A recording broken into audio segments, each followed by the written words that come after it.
હવે મુકુંદભાઈ, મેષ અને વૃષભ રાશિના જાતકોનો આજનો દિવસ કેવો રહેશે? વાત કરીએ અંકુરભાઈ આજની, એટલે કે આજના દિવસની અંદર રાશિ ભવિષ્યની પહેલી રાશિ મેષ રાશિની. મેષ રાશિ કે જેના અક્ષર અલઈ, જેનો સ્વામી બને છે મંગળ મહારાજ. મેષ રાશિ વાળા જાતકો માટે પારિવારિક જીવનની અંદર સમસ્યાઓનું સમાધાન મળી શકે. ઘર, જમીન અને વાહનના સુંદર મજાના આજે યોગો જણાઈ રહ્યા છે. સૌનો સાથ, સૌનો વિકાસ, એટલે આજે તમને સૌનો સહયોગ મળતો જણાય ને ઘરેલું કામકાજની અંદર વિઘ્ન સંતોષીઓ તમને થોડું ઘણું નુકસાન આપી શકે. સારો લાભ જોઈએ છે તો મેષ રાશિ વાળા જાતકોએ હનુમાનજીની આરાધના કરવી, કષ્ટભંજન દેવની ઉપાસના કરો, બેટર રિઝલ્ટ મળશે. વાત વૃષભ રાશિની કરીએ. વૃષભના અક્ષર છે બ અને ઉ, જેનો સ્વામી બને છે શુક્ર મહારાજ. આવકનું પ્રમાણ આજે વધી શકે એમ છે ને કામકાજમાં સુંદર મજાનો આજે તમને ફાયદો મળી શકે એમ છે. તમારું મન પ્રસન્ન રહેતું જણાશે અને કોઈ પણ પ્રકારના સારા સમાચારની પણ તમને પ્રાપ્તિ થતી જણાશે. પરીક્ષા અથવા હરીફાઈ વાળા કામકાજની અંદર તમને બહેતરીન રિઝલ્ટ મળી શકે. સારો લાભ જોઈએ છે તો આજના દિવસની અંદર સુંદરકાંડનો પાઠ કરી તમારા દિવસની શરૂઆત કરો, વિશેષ તમને લાભ મળતો જણાશે. જય ગણેશ. બિલકુલ. અક્ષર છે કચ્છ અને ગજ, એનો સ્વામી બને છે બુધ મહારાજ. કોઈ પણ જાતના રોકાણ માટે આજે સમય સારો નથી. આજે જીવન સાથી અને સંતાનોનો તમને ભરપૂર સહયોગ મળી શકશે. તો આજના દિવસની અંદર મહેનતના પ્રમાણમાં તમને ઓછું ફળ મળી શકે અને પ્રેમ સંબંધોની અંદર તમને મધુરતા રહેતી જણાશે. મિથુન રાશિ વાળા જાતકોને વિશેષ લાભ મળી શકે એ માટે આજના દિવસની અંદર બની શકે તો હમ હનુમતે રુદ્રાત્મકાય હમ ભટ સ્વાહા આ મંત્રનો જપ કરો, વિશેષ લાભ રહેશે. વાત કર્ક રાશિની કરીએ. કર્કના અક્ષર છે ડ અને હ, જેનો સ્વામી છે ચંદ્ર મહારાજ. કર્ક રાશિ વાળા જાતકોએ કોઈ નજીકના સંબંધીથી તમને સારો સહયોગ મળી શકે. વ્યવસાયની અંદર સારી આવક મળતી જણાય ને કરેલા કામકાજમાં તમને વિશેષ સફળતા મળી શકશે. કામ કરતા પહેલા વિચાર કરવો અને પછી કામ કરવું તમારા માટે લાભદાયી છે, નહીતર સમસ્યાઓ થઈ શકે. આજે તમારે સારો લાભ જોઈએ છે તો હનુમાન બાહુકનો પાઠ કરી તમારા દિવસની શરૂઆત કરો, તમને અવશ્ય સારો લાભ મળી શકશે. દર્શક સાથે સ્ટુડિયોમાં જોડાયા છે જ્યોતિષાચાર્ય મુકુંદભાઈ પંડ્યા. મુકુંદભાઈ, હવે સિંહ અને કન્યા રાશિના જાતકોનો આજનો દિવસ કેવો રહેશે? દર્શક મિત્રો, વાત આપણે કરી રહ્યા છીએ પાંચમી રાશિ એટલે કે સિંહ રાશિની. સિંહ રાશિના અક્ષર મને ટ, જેનો સ્વામી છે સૂર્ય મહારાજ. સિંહ રાશિ વાળા છે ને એનો સ્વામી સૂર્ય, એટલે ઉતાવળિયા બહુ હોય, એટલે ધીરજથી કામકાજની શરૂઆત કરવી તમારે બહુ જરૂરી છે. કોઈ પણ કામમાં ઉતાવળ ન કરતા, નહીતર તકલીફ થઈ શકે એમ છે. મિત્રો સાથે આજે વૈચારિક મતભેદ રહેશે, પરંતુ આ મતભેદને દૂર કરવા બહુ જરૂરી છે. આજના દિવસમાં અચાનક તમારું સ્વાસ્થ્ય બગડી શકે એમ છે અને એના લીધે તમારા કામકાજમાં રૂકાવટો પણ આવશે. એટલા માટે ખાનપાનમાં પરેજી રાખજો અને આજના દિવસમાં ગરીબને ભોજન કરાવજો, વિશેષ લાભ રહેશે. વાત કન્યા રાશિની કરીએ. કન્યાના અક્ષર પઠ અને હણ, જેનો સ્વામી બુધ મહારાજ.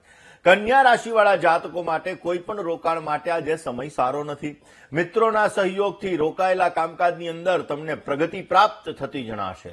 આજના દિવસની અંદર નોકરીમાં મહેનતના પ્રમાણમાં તમને ઓછું ફળ મળતું જણાય. કામકાજનું બંધન પણ રહેશે, પણ આજે કીડિયારું પૂરજો, વિશેષ લાભ તમને મળી શકશે. જય ગણેશ. બિલકુલ બિલકુલ. મુકુંદભાઈ, હવે તુલા અને વૃશ્ચિક રાશિના જાતકોનો આજનો દિવસ કેવો રહેવાનો છે? દર્શક મિત્રો, વાત કરીએ સાતમી રાશિ એટલે કે તુલા રાશિની. તુલાના અક્ષર ર અને ત, જેનો સ્વામી શુક્ર મહારાજ છે. કોઈ પણ પ્રકારની ઉધારી આજે ન કરવી તમારા માટે હિતાવહ છે. પૈસા લેવામાં, પૈસા દેવામાં થોડીક કાળજી રાખજો. કરેલી મહેનત એનું તમને આજે સારું ફળ મળી શકે ને માન, સન્માન, પ્રતિષ્ઠા આજે સારા પ્રાપ્ત થતા જણાય.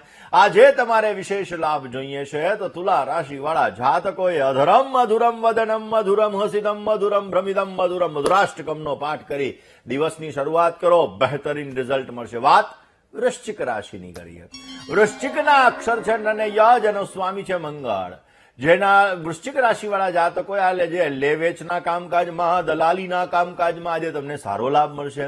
વ્યવસાયની અંદર, વેપારની અંદર આજે સુંદર મજાના વૃદ્ધિના યોગો જણાઈ રહ્યા છે અને મિત્રોને આજે મદદ કરશો તો અવશ્ય તમને સારો લાભ મળી શકશે. સંપત્તિ લે વેચના સોદાની અંદર પણ આજે તમને સારો લાભ મળે એવા સંપૂર્ણ યોગો છે. વૃશ્ચિક રાશિ વાળા જાતકો આજના દિવસની અંદર હનુમાનજી મહારાજને આંકડાની માળા અર્પણ કરો, તમને વિશેષ લાભ મળી શકશે. જય ગણેશ. મકર રાશિના જાતકો રાહ જોઈ રહ્યા છે આજનો દિવસ કેવો રહેવાનો છે. ચાલો પ્રોગ્રામ પ્રોડ્યુસર સાહેબ કે એટલે વાત કરી જ લઈએ. ધન રાશિ એટલે કે ભ ધ ફ ને ઢ જેનો સ્વામી ગુરુ મહારાજ છે. ધન રાશિ વાળા જાતકો કે જેના બૌદ્ધિક કાર્યની અંદર સારી સફળતા મળતી જણાય. પારિવારિક માંગલિક પ્રસંગોની અંદર તમને સારો લાભ મળી શકે અને નોકરીની અંદર લાભ અને પ્રમોશનની શક્યતાઓ વધારે છે. આજના દિવસની અંદર મહેનતના પ્રમાણમાં તમને સાધારણ ફળ મળી શકે. અંધ વ્યક્તિને ભોજન કરાવવાથી આજે વિશેષ લાભ રહેશે. વાત મકર રાશિની કરીએ. મકરના અક્ષર ખ ને જ જેનો સ્વામી શનિ મહારાજ. પૈસા લેવામાં અને દેવામાં થોડીક તકેદારી રાખવાની. આજના દિવસની અંદર અજાણ્યા વ્યક્તિ સાથે કામકાજમાં સાવધાની રાખવી તમારે બહુ જરૂરી છે. થાક અને કમજોરીનો આજે અનુભવ થાય ને સારા ન કહી શકાય એવા સમાચારની આજે પ્રાપ્તિ મળે. પણ હનુમાનજીની આરાધના કરો, દરેક કષ્ટો દૂર થશે ને વિશેષ તમને લાભ મળી શકે. જય ગણેશ. બિલકુલ. હવે કુંભ અને મીન રાશિના જાતકોનો આજનો દિવસ કેવો રહેવાનો છે. વાત કરીએ દર્શક મિત્રો 11મી રાશિ એટલે કે કુંભ રાશિની. કુંભના અક્ષર છે ગ શ શ ને શ જેનો સ્વામી છે શનિ મહારાજ.